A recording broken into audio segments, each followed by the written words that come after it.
Hey everyone, welcome to a super fast explainer, where we're going to cram everything you absolutely need to know for the Microsoft AI-900 exam. Let's get you that certification. So, you've put in the work, you've done the prep, now it's time to make it all stick. Think of this as your final coaching session, just a few minutes to really lock everything in so you can go and absolutely crush this exam. Okay, no time to waste. Let's just dive right in. We're going to start from the very beginning, building up those core ideas, and then we'll get into the nitty-gritty of the actual Azure tools you're going to see on the test. All right, first up, let's get our terms straight. What are we even talking about when we say AI? Let's lay out the groundwork here. Think of AI as the giant umbrella term. It's really any software that can imitate something a human can do. Like recognizing a face, understanding what you're saying, or even making a simple decision. It's the whole big category. Okay, now let's drill down a bit to machine learning. This is where it gets really cool. See, instead of a programmer writing a million lines of code for every single possibility, we just give the computer a ton of data and let it figure out the patterns on its own. It learns from experience. And if we go even one level deeper, we hit deep learning.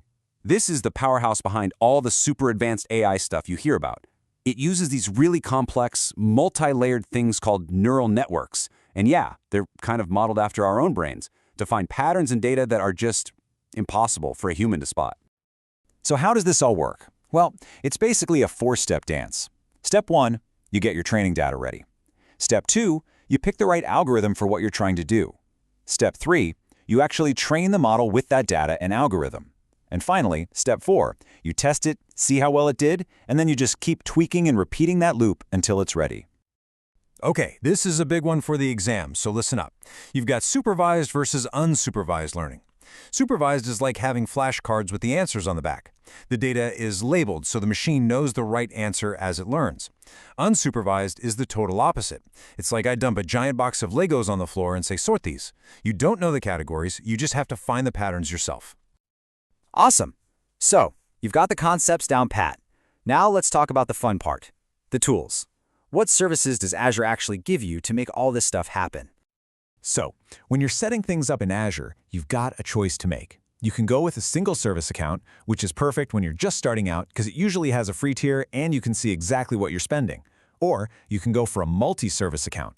This one makes life way easier for developers because you get one single key and endpoint for a whole bunch of different AI services. And what about keeping it all secure?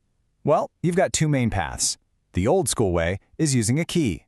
Just think of it like a master password for your service that you have to keep super safe.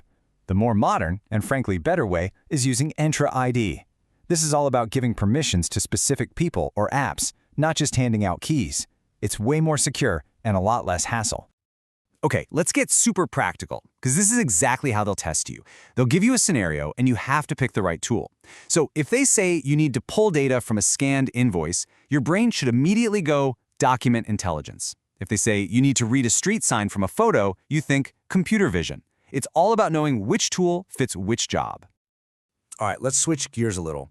Building all this cool AI stuff isn't just about code and algorithms. It's also about responsibility. This is a huge deal for Microsoft, and trust me, you are absolutely going to see this on the exam. Think about it. When we're letting a computer make a call on someone's loan application or help with a medical diagnosis, these are decisions that really affect people's lives. So we have to be incredibly careful and build these things the right way. And for the test, you just got to know these 6 principles. Ready? There's fairness, to make sure it's not biased, reliability and safety, so it doesn't break in dangerous ways, privacy and security, which is a no-brainer, inclusiveness, to make sure it works for everyone, transparency, so we know how it's making decisions, and finally, accountability, so we know who's responsible when things go wrong. Okay, time for a pop quiz. A little lightning round to see if you've been paying attention. This is going to be just like the questions on the real exam. I'll give you a scenario, you tell me the service. You ready? Let's do this. All right, first one. You need to pull just a few words of text from a photo of a road sign. It's a picture with text inside. What service are you using? Yes, computer vision, that's the one. It has a feature specifically for reading text, which is just a fancy way of saying optical character recognition. It's literally built to find and read small bits of text inside an image. Perfect. Okay, next question. This time, it's not a little sign. You have to process thousands of pages from scanned PDF books, so we're talking huge scale, and it's a document. Does your answer change?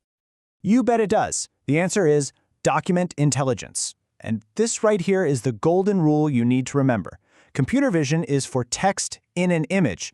Document intelligence is for understanding an entire document, pages, forms, tables, the whole thing.